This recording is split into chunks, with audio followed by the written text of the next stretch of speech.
David Muir, ABC's World News Tonight, America's most watched newscast. Now streaming same day with all the breaking news of the day on Disney Plus. Most watched, most trusted. Now on Disney Plus every night. Tonight, breaking news as we come on the air here on the Jeffrey Epstein files. President Trump's sudden reversal. The House vote coming tomorrow on releasing the Epstein files, and President Trump now this evening telling Republicans to go ahead and vote to release them. Why the shift? Also tonight, U.S. troops in Venezuela. President Trump this evening not ruling out U.S. troops on the ground in Venezuela as U.S. presence grows off the coast. What is the president planning? Our Matt Rivers off Venezuela tonight. This evening, tracking a new round of potentially deadly storms, millions facing heavy rain, flash floods, and possible mudslides. Drivers already off the roads, a father and daughter swept away. The new ICE and Border Patrol crackdowns, this time in Charlotte, North Carolina. Federal agents seen chasing a man through a parking lot. More than 130 people arrested.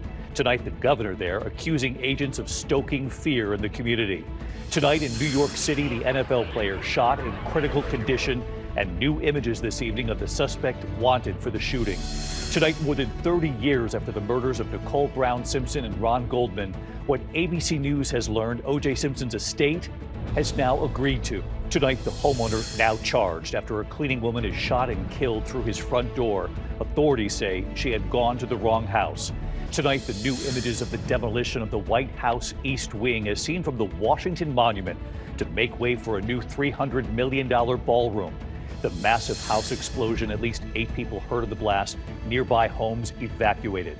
News tonight involving the suspect who jumped a barricade and charged at Ariana Grande during her movie premiere, What We've Learned. And a long time coming, Tom Cruise finally gets his Oscar, his emotional message, and what he's now promising. You'll hear it. From ABC News World Headquarters in New York, this is World News Tonight with David Muir.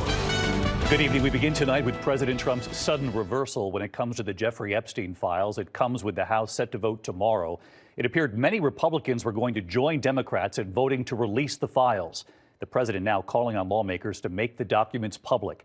President Trump, who for some time had tried to convince some Republicans not to support this. In fact, one member of Congress was brought into the Situation Room in the White House, where the FBI director and the Attorney General were waiting to try to convince her. It didn't work.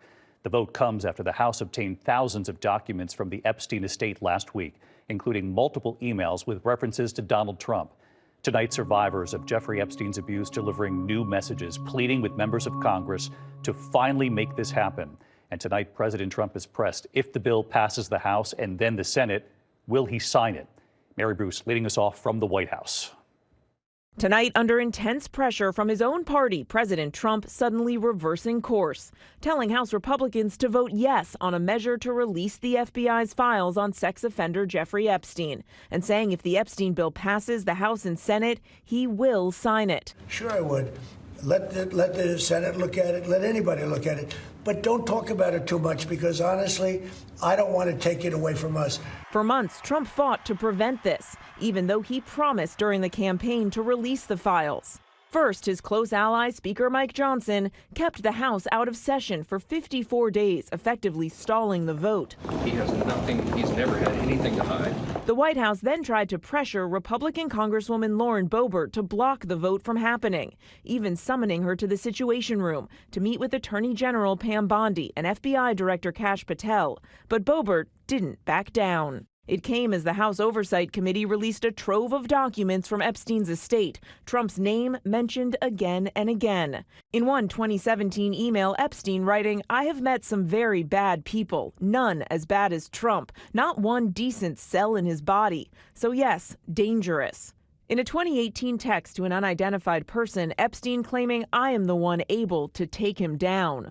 By the weekend, dozens of House Republicans were preparing to defy the president and vote to release the files, including his close ally, Congresswoman Marjorie Taylor Greene. I have no idea what's in the files. I can't even guess, but that is the questions everyone is asking, is why fight this so hard? The president furious, but facing a likely loss, Trump changed course, telling House Republicans to vote yes, saying, quote, "The House Oversight Committee can have whatever they are legally entitled to." Watching this all play out, Epstein's victims. I suffered so much pain. So much pain. So much pain. 11 women in a new PSA pleading for the files to come out. I was 14 years old. I was 16 years old. This is me. Tonight, I spoke with one of those women, Annie Farmer. Do you think these files will ever see the light of day? I wouldn't be here if I didn't believe that was possible. I do believe it's possible, and I do think that people will demand that it happens. And if you could say one thing to the president, send him one message, what would it be? Keep your word, please, and release these files. And David, it's important to keep in mind that the president doesn't have to wait for Congress to release the Epstein files. He could order the Justice Department to make them public right now, tonight. But so far, the president has not done that. David. Mary Bruce leading us off from the White House. Mary, thank you. Tonight, the U.S. military presence off Venezuela growing. And President Trump this evening not ruling out U.S. troops on the ground inside that country. And now Venezuela's President Maduro at the microphone pleading for peace. Our Matt Rivers off the coast of Venezuela tonight. Tonight, President Trump now saying he is not ruling out putting U.S. boots on the ground in Venezuela. As the largest, most advanced aircraft carrier in the world, the USS Gerald Ford arrives in the Caribbean. I don't rule out anything. We just have to take care of Venezuela. At least 15,000 U.S. forces now deployed in the Caribbean. And here in Trinidad, we're just 15 miles from Venezuela. And right off the coast there behind me, U.S. forces are conducting joint training exercises, part of the largest U.S. military buildup in this region in decades. The U.S. saying it will designate the Cartel de los Soles, a drug trafficking group it says is run by the illegitimate regime of Venezuelan President Nicolas Maduro, a foreign terrorist organization, an accusation Maduro denies. President Trump saying that designation could allow the U.S. to target Maduro directly. Trump also leaving open the idea of talks with Maduro, but making it clear that does not mean using the U.S. military is off the table. We may be having some discussions with Maduro, and we'll see how that turns out. Venezuela today insisting it is always open to dialogue, as Maduro ordered a massive military call-up of his own, some 200,000 troops, while publicly calling for peace. Peace, peace, peace. Hacer todo por la paz. And David, tonight, as those joint military exercises play out just off the coast there behind me, and big questions remain about potential strikes inside of Venezuela, tonight the president also not ruling out strikes against Mexico, saying, quote, "It's okay with me, whatever we have to do to stop drugs." David? Matt Rivers off Venezuela tonight for us. Matt, thank you. This evening, millions of Americans are bracing for very dangerous storms yet again. They have already turned deadly in California. Multiple people killed, a father and daughter swept away. Lee Goldberg standing by with the forecast, and Trevor Ault with the images now from Los Angeles. Tonight, a powerful new round of storms is slamming Southern California after a deadly weekend of torrential rain, mudslides, and crashes on the 101 freeway in Ventura. Drivers were carefully passing a disabled vehicle when another car slammed into them. It's unclear if anyone was hurt. High winds snapping huge trees, crushing this car in Altadena.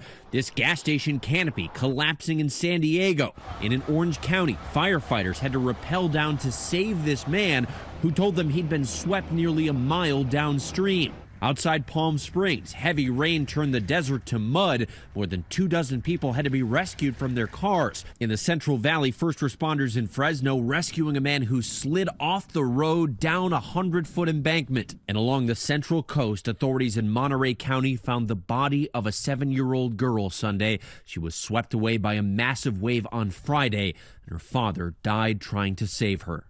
And David, some parts of Southern California could get another 2 inches of rain just today, threatening more mudslides, flash floods, and dangerous driving. David. A rare sight behind you there in Los Angeles. Trevor, thank you. Let's get right to Chief Meteorologist Lee Goldberg from WABC. Lee? David, the rain picking up again tonight from Bakersfield into L.A. It's one more round. This one, thankfully, a quick hitter, just a few hours. But we're talking about this oversaturated ground, so still could have some flash flooding. Thankfully, by tomorrow, the storm is moving inland, just showery in Southern California. But flood watches in the desert southwest, and that includes Las Vegas. An inch or two could cause flash flooding. Through the rest of the week, a break Wednesday and another storm Thursday and Friday brings additional rain and mountain snow. In the Northeast, it's been blustery all weekend. Wake-up wind chills in the 20s tomorrow morning. Thankfully, the wind eases over the next couple of of days. David? Lee Goldberg tonight. Lee, thanks as always. Now to a new immigration crackdown, this time in Charlotte, North Carolina. Tonight, more than 130 people have been arrested. Federal agents seen chasing a man through a parking lot. ABC's Faith Abubey is in Charlotte for us.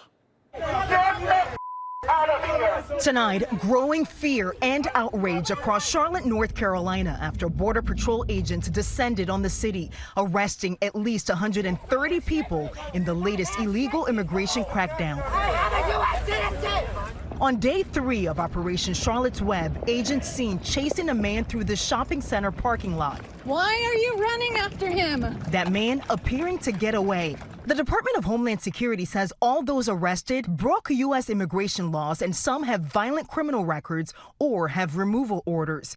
But city leaders and the governor criticizing the tactics of federal agents. This is not making us safer. It's stoking fear and dividing our community.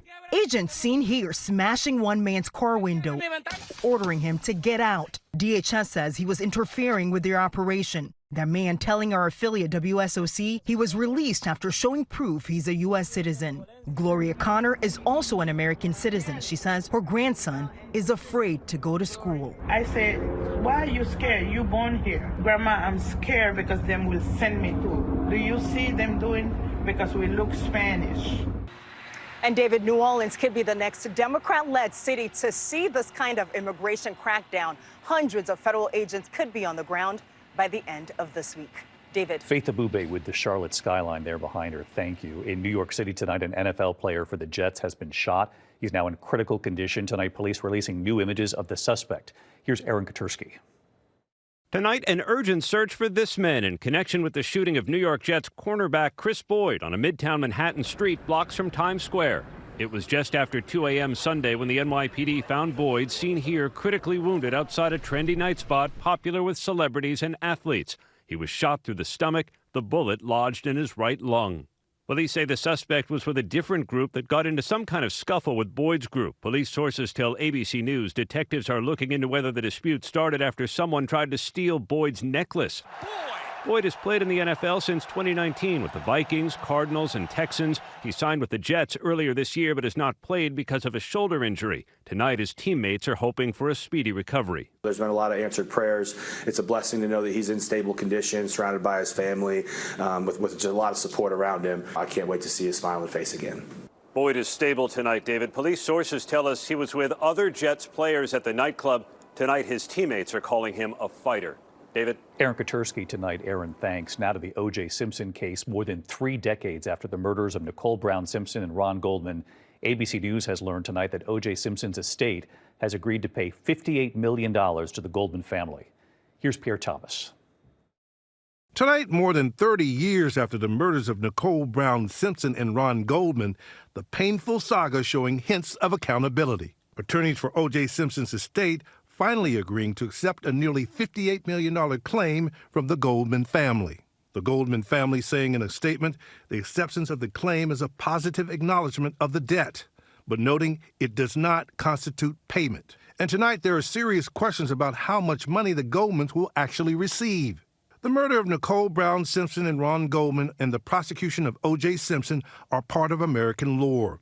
After what was called the trial of the century, Simpson was acquitted of killing the two in 1995. Orenthal James Simpson not guilty of the crime of murder. But 2 years later, he was found liable for their deaths in a civil lawsuit. He's a double murderer. He's a vicious double murderer. But despite that verdict, little money has flowed from the Simpson estate, and Simpson's attorneys have claimed that his estate is in massive debt. It's not realistic to think that that judgment is going to be satisfied even substantially. So, David, all these years later, the Goldman family has been waiting for some measure of justice, but we still don't know if O.J. Simpson will ever fully, truly pay, at least monetarily. Wow, a long time coming, Pierre. Thank you. Good to have you in person. To the other news tonight, the FAA lifting those flight restrictions imposed during the shutdown, with Thanksgiving, of course, now coming. Air traffic controllers back at work. The FAA no longer reducing flights at 40 major airports across the U.S. Meantime, tonight, the Trump administration has halted a proposal from President Biden that would have required airlines to compensate passengers for flight delays or cancellations. When we come back tonight, news this evening on the man who charged at Ariana Grande in a moment here. Also, the homeowner now charged after a cleaning woman, a mother of 4, was shot and killed through the front door. She'd gone to the wrong home. The massive home explosion tonight. We have learned of multiple injuries, many homes in the area evacuated. And finally, Tom Cruise has won an Oscar tonight after decades of iconic roles. His emotional message and his promise. You'll hear it right here tonight. Tonight, a homeowner has now been charged with voluntary manslaughter for fatally shooting a cleaning woman through his front door in Boone County, Indiana. Police say the wife and mother of 4 had gone to the wrong home in an Indianapolis suburb. Homeowner Kurt Anderson called 911 reporting a possible home invasion. The prosecutor deciding his actions don't fall under the state's stand your ground law. Tonight, a home explosion has injured at least 8 people in the Chino Hills area of Los Angeles. Take a look. This massive explosion leveling the home Sunday afternoon. More than a dozen nearby homes evacuated until a gas leak at that home could be stopped. None of the injuries appear to be life-threatening. Tonight, new images of the demolition of the East Wing at the White House. This is video captured from atop the Washington Monument, showing debris from the East Wing mostly cleared away. Workers now making room for President Trump's new $300 million ballroom. When we come back tonight, a long time coming, Tom Cruise with his first Oscar, his emotional message, and what he promised in a moment. To the Index tonight, the man accused of charging at Ariana Grande at a movie premiere has been sentenced to 9 days in jail now. 26-year-old pleaded guilty in Singapore for the incident, jumping a barricade, throwing his arms around her. Her Wicked co-star Cynthia Erivo pushing him off. And the Oscar finally goes to Tom Cruise and to Dolly Parton. The Academy awarding an honorary Oscar to 4-time nominee Tom Cruise. He had an emotional message.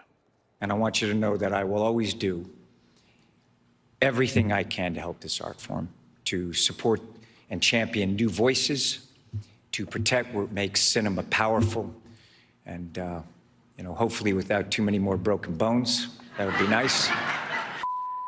Actress Lily Tomlin presenting the Jean Hersholt Humanitarian Award to her friend Dolly Parton. Parton, who couldn't be there, accepting in a video message saying growing up in a home with 12 kids and very little, that she learned from her parents, the more you give, the most blessings come your way. Actress and choreographer Debbie Allen and production designer Wynn Thomas were also honored. When we come back tonight, the beloved park destroyed by the LA wildfires, the new effort tonight to bring it back better than ever. Finally tonight here, America Strong, the beloved park destroyed by the LA fires. Tonight, Disney and the extraordinary effort to bring it back. Here's Will Reeve.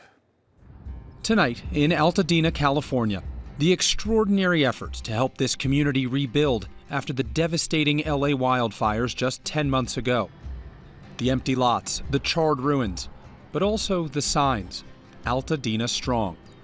What they call the heart of the community, Charles White Park, was destroyed in the fires. And tonight, a major new announcement from Disney, ABC's parent company, investing $5 million to bring the beloved park back to life. LA County Supervisor Catherine Barger represents Altadena. Disney's role has been incredible. I mean, many of their employees lost their homes up here, and they recognize the value in giving back. What will a rebuilt Charles White Park mean to this community? It's going to mean hope. I want people to know that there is hope and that we're not going to give up. This is the main area where the playground will be kind of... Emily Dow is the lead Disney Imagineer on this massive reconstruction effort. I hope that we inspire the joy that returns to the community, but also the imagination and the creativity it will take to bring Altadena back. Reimagining the park, adding a sports field, an amphitheater, a new community center, and a state-of-the-art playground. This was a playground and it burned down. It burned but you're down, rebuilding. And we're rebuilding and making it bigger, and then we're actually adding a splash pad into this area, so you can go directly from like the playground into the splash nice pad. Hot, cool off. Exactly. This new multi-million-dollar investment is part of Disney's $15 million donation in the aftermath of the fires. And tonight, the helpers telling us they'll be here through it all. Soon enough, this park will be filled with people in this community enjoying it as it is meant to be. Yeah, with the donation from Disney and the community coming together, I think it has really become a possibility to get this back in action as quickly as possible. Yeah. And David, we saw it driving around this community. Still so much need, but also so many signs of hope as they rebuild, including right here at this park where groundbreaking is expected early next year. David? All right, Will, thanks so much. We can't wait to see the children and the families back in that park. I'll see you right back here tomorrow. Good night. David Muir, the most watched newscast in America. And now, ABC's World News Tonight has won the Emmy for Best Live News Program for the third year in a row.